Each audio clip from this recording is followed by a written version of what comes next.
Hey everyone, and welcome to the channel. So for today's head-to-head comparison, we're taking a look at the 2024 BMW X5 M60i and the 2024 Audi SQ8. Both of these are very performance-oriented, luxury-focused SUVs that have a lot of similarities and a lot of differences.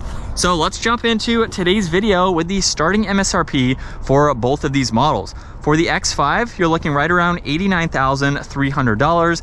The Audi is going to cost slightly more at $96,600. The X5 has a 4.4 liter twin turbo V8 with the hybrid motor assistance paired to an 8-speed, pumps out 523 horsepower, 553 pound-feet of torque. For the Audi, this has a 4-liter twin-turbo V8 paired to the 8-speed, pumping out 500 horsepower and 568 pound-feet of torque. So some slight differences there between horsepower and torque figures. Both of these are all-time or full-time four-wheel drive.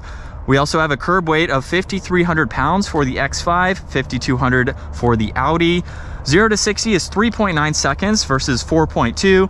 And then as far as MPG goes, you're looking at 17 and 22, 14 and 20. So that's city and highway. Ground clearance is going to be slightly more for the X5. And then towing is going to be very identical, right around 7,700 pounds. Now, as we work our way to the exterior styling, you will notice that for both of these models, we have their respective blacked out packages. So on the X5, kidney grille's blacked out, everything in the lower section is as well. This has a forward-facing camera with the adaptive cruise sensor down below. The Audi has two sensors on both sides of the grille, forward camera with all these sensors too. They both have dark housings for their LED lights, and then a little bit different of a design for the inlets in the lower corners there, and some nice lines that run down the hood. So honestly, both of them I think have a great look to them. If you're not a fan of the kidney grille, which hasn't got larger for the X5, you can go with the hexagonal design for the Audi there. And then as we work our way to the side, you have multiple different packages, wheel designs, things like that you can get for both of these. So this is the current setup. What I've noticed with Audi is that most of their calipers are black. You can get red, but with the BMWs, you can get blue, red, and a few other colors, I believe. But we have some nice designs for those. We have the power folding side mirrors with the camera and the turn signal. Carbon fiber is on the Audi here. I don't believe you can get carbon fiber on the X5 unless you go with the competition. I could be wrong, but most of them I have seen gloss black. Now this has roof racks along with a full moon roof. But on the BMW, that moonroof is much larger. It goes farther back than on the Audi. And then we have all of the blacked out accents for both of these models, so it continues its way down the side. Where we do have some similarities as far as the lines at the height of the door handles, some trim accents in the lower section there, fender arches both have some very nice designs to them. But you will notice that the Audi has a little bit more of that sportback design versus being upright on the BMW. If you want to get that look on a BMW, you have to go with the X4 or the X6. And then in back, wiper blade down below with the third brake light, dark housings. There's a backup camera, all the sensors. BMWs even come with remote start, so you can use the key fob itself. Over on the Audi, we have a similar design, even with that steeply raked glass, however. But we have the brake light along with the wiper blade, taillights there, which actually connect through the middle of the power liftgate. Backup camera, all the sensors, and then that quad tip dual exhaust. Now you can remote start Audis now for 2024. However, it is just with the phone app, so you can't actually do that with the key fob just yet. Now in the back of the SQ8, you have a good bit of space. Up underneath the floor, if we lift some of these items out of the way, you do get a spare tire and maybe a little bit of space if you want to place some items there. You can even lower the rear of this. So we have the adaptive suspension for this model. We have the cover. You can fold the back seats down as well. So you have a pretty practical amount of space in the back. With that steeply raked rear glass, it is going to hinder some of the height though for your cargo space. Now on the X5, We have that iconic split design for the tailgate. Now this model does not have the adaptive suspension. If it did, you would notice a second button here that would raise and lower the rear, just like on that Audi there. The X5, however, also has four-wheel steering. You do not get that on the Audi. So in parking lot situations, the rear wheels will turn in the opposite direction to shorten your turning radius, which is awesome. But now in the cargo space for the X5, you get a spare, a little bit more storage, I would say. It's much easier to open this as well. And then you have the cover, back seats fold down too. You have some 12 volts, kind of similar, but you do get more of that height like I mentioned earlier, just having a different exterior shape. Well, let's work our way to the back seats now, where you can set it up to where you can unlock the backs here. But we have this interior for this X5. Again, you can get so many different options, different trim accents, interior lighting. There's a lot of packages that you can get. So we're not talking about that today, mainly just what it's like to be in the back. All of the X5s come with this, however, so you can attach tablets and charge them. We get heated rear seats, all of your climates, even some more auxiliaries. I have plenty of space at 5'10". These seats are fixed though. You can't slide them forwards or backwards, and you cannot recline them, which I think they should be able to recline. We have the Alcantara headliner. We have storage and cup holders in the middle. You can also fold down this middle seat, and we even have the sunshades, so you can adjust those as needed. It's a nice place to be. We have the moonroof that goes all the way back, so it provides you with a lot of light and a lot of space for your backseat passengers. As we work our way to the SQ8, we have that proximity handle, so you can unlock it. Now this also has the sunshades, but they are power operated, so you can use the window control in order to do that. We have this interior with the suede on the back side, and then almost the color matched interior, which I think is nice, and carbon fiber. But you will notice too, in the Audi, you can actually slide these seats forwards and backwards, and then you can recline them too. So you can move them forwards and get a little bit more cargo if you need it. You have the armrest with cup holders, no storage however, but just like in the BMW, you can fold that middle seat down. You'll notice that the sunroof stops a little bit short, so it doesn't go as far back as in the BMW, but I still have plenty of headroom, plenty of room for my feet there. We have all the climate adjustments and some auxiliaries down below too. Almost feels a little bit more spacious in the back, and maybe that's because you can adjust these seats and slide them all the way back. Now let's work our way up front, where we have all the controls that you would normally see. We have heated side mirrors too, memory seating controls, and then I won't go through everything in quite as much detail. I have made some full reviews on both of these models that you can check out to see a little bit more. But we have very nice steering wheel, we have Bluetooth controls, paddle shifters. You have some info that you can scroll through within the gauge cluster there, which is nice. There's a head-up display for this model. You get storage, headlight adjustments, and we have two screens in the middle. So you have most of your apps up top here, navigation, phone, things like that, and then all of your climates are down below. We have parallel parking for this model as well.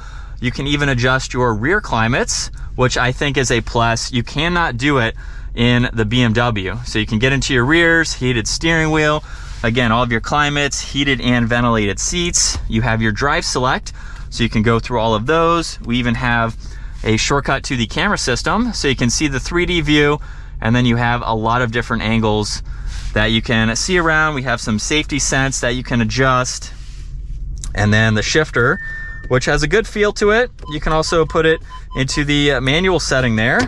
You get wireless charging in the center armrest, and you can even adjust this armrest too. And then plenty of space down below. Now here's a look at visibility from the driver's seat. And then we can put it into, or shut it off now. I think we have a nice interior. We have some leather up top, a little bit of plastic on the upper section there. And then as we work our way to the X5 now, where this does get massaging seats, which is really nice to have. We do not have heated side mirrors, but they are power folding there. And then once we jump into this, I will have a video down in the description below of an M60i. So again, if you want to see more details on this, we have the M steering wheel with all of your cruise control settings. You even have some info that you can go through in the gauge cluster here. So a little bit more configurable than in the Audi. You have a few different layouts, and then you even can control the head-up display with a few different modes. So really neat to see that. We have the paddles, we have storage, headlight adjustments, and then we also have this massive infotainment system. So it's not a split screen like in the Audi. However, we do have a pretty small split screen design here. You can go through Apple CarPlay, Android Auto, all of your climate adjustments. I feel like there's a little bit more that you can go through. You can't adjust the rears though for the climates there. You can even get into your heated and ventilated seats, heated steering wheel too. So I think it's a nice layout. We have some volume adjustments, wireless charging, auxiliaries, and cup holders. Unlike the Audi, you can actually use this as not a touch. All these shortcuts, which I think is pretty nice. We have a very different design for the shifter, and then taking a look at the 360 view. Very similar to the Audi, of course, so not going to be a whole lot of differences with that, as you can see the Audi right there. And we do have driving modes, just like in the Audi. So you have a few that you can go through. We have storage in the middle, storage down below, and then with visibility, that window is much larger than on the back of the Audi. So it gives you a little bit more visibility over that right shoulder. And with it in the manual setting and Sport Plus, here we go. Definitely has a good tone to it. Shifts are also very smooth, but I like hearing that exhaust note for this luxury brand SUV. So this is what it's like to be behind the wheel of the X5 M60i. Personally, I like this interior, as you've already seen in today's video. I think it has a nice look to it, especially this model with all the carbon fiber. But this is such a smooth driving vehicle. We don't have the adaptive suspension for this particular model.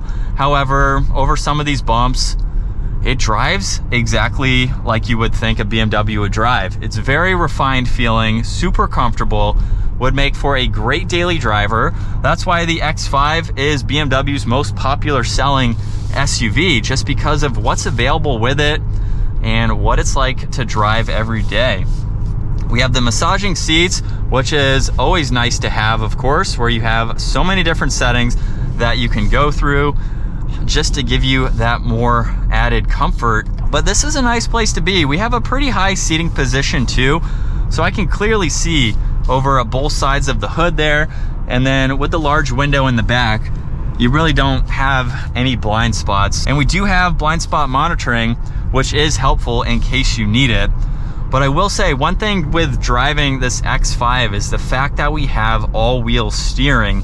It's very hard to notice if you're not in a parking lot situation unless you kind of get used to it, but it is definitely very helpful in maneuvering this SUV. Behind the wheel of the SQ8 now, we have it in dynamic mode, manual setting. Here we go.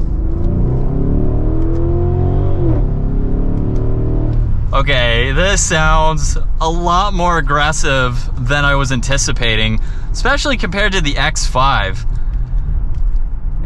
It's got a much louder grunt to it. Okay, that sounds really good. But now that we're behind the wheel of the SQ8, honestly, I think this is a really nice interior too. I have seen comments about the use of piano black not maybe looking the best for luxury brands. Really just a personal preference.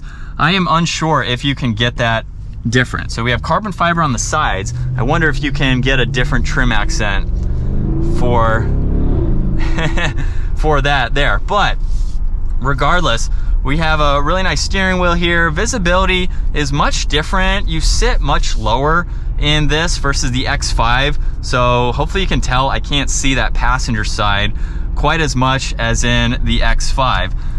But we have blind spot monitoring for this. Visibility is a little bit different with the pillar in the back there, but regardless, you can still see around. And it just feels a little bit lower, a little bit more kind of laid back. X5 is a lot higher up. I think that is what is awesome about both of these luxury brands, is that they have V8 engines. They haven't gone to the smaller turbo, anything like that, even though they are turbos, but we get that healthy V8 grunt, and we get the performance and capabilities like towing with a vehicle like this. So definitely very nice with that adaptive suspension. Very similar to the BMW. It's going to give you that excellent ride that you're looking for. Super comfortable, super quiet. Back from the test drives now. Honestly, I wasn't expecting the SQ8 to sound like that. I really thought that the BMW would be a little bit more sporty, but with the SQ8, even the RSQ8, which is louder, that definitely sounds very, very good.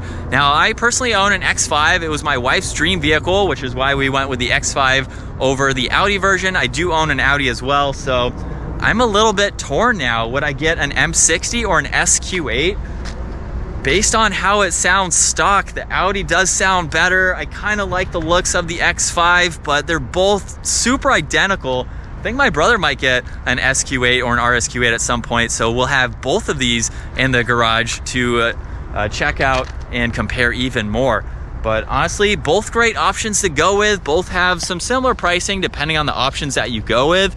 Comment down below, which luxury brand SUV would you go with and why? BMW or Audi? Let me know. If you enjoyed today's video, give it a huge thumbs up. Consider smashing that subscribe button so you guys don't miss out on our daily uploads. I will see you all in the next video.